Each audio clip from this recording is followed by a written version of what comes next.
You're not confined to automating only volume and pan. In fact, you can automate most effects within GarageBand. I am going to use this lead guitar solo to demonstrate how we can automate not only a GarageBand effect, but even a third-party audio unit effect.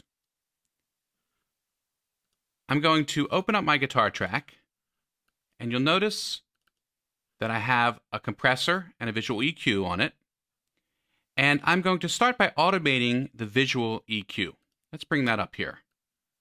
What I want to do is do a sweep of a band.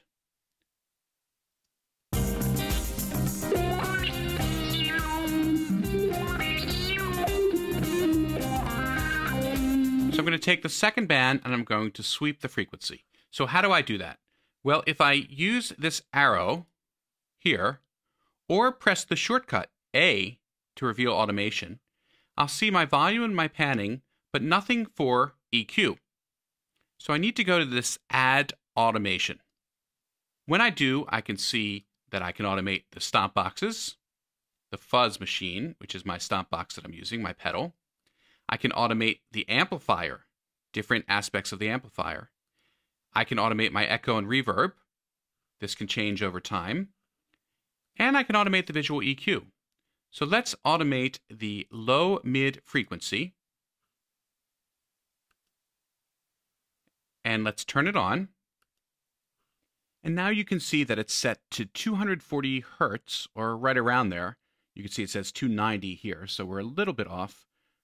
So let's put in some nodes for the low-mid frequency. I'll raise this up, bring this down, and so forth.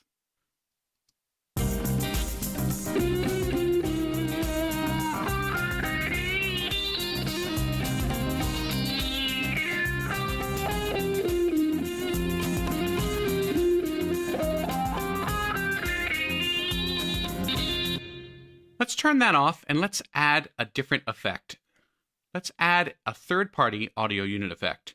How about something from Absinthe? I happen to know there's a wonderful Mac Pro video tutorial called Absolute Absinthe if you want to learn how to use this amazing synthesizer, which comes from Native Instruments. And there are many, many effects that come as built-in.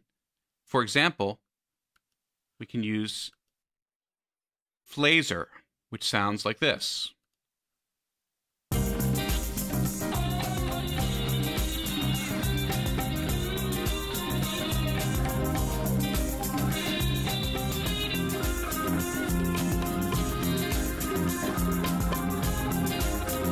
So let's say I want to automate this Phaser center frequency.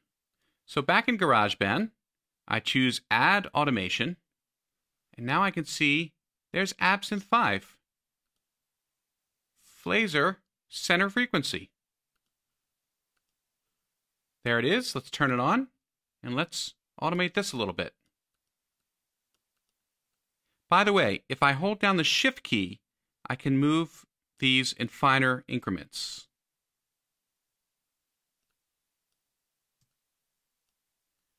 All right.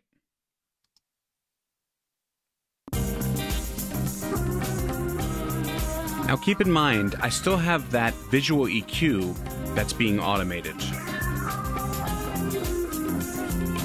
So I just added a third-party audio unit effect, and I'm able to automate the parameters in that effect. I still have my low-mid frequency being automated. And remember, if I turn off automation, I turn off all automation, everything I've automated. So how do I get rid of this low-mid frequency, since I can't just turn it off selectively? Well, it's pretty easy to do. You just go to that specific automation track, select the row, which selects all of the nodes, and then hit the backspace. There's one other thing I wanted to show you, and that's something called Lock to Region. You see my automation of this Phaser center frequency. If I take these parts and I move them over here, you'll notice the automation did not go with it. Sometimes that's what I want.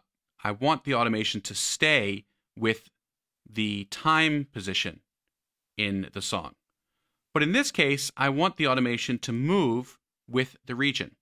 So the way I do that is go under Control, and I choose Lock Automation Curves to Regions, or the shortcut Option Command A. And now when I move, the automation moves with the region. So that's a little bit more about automation.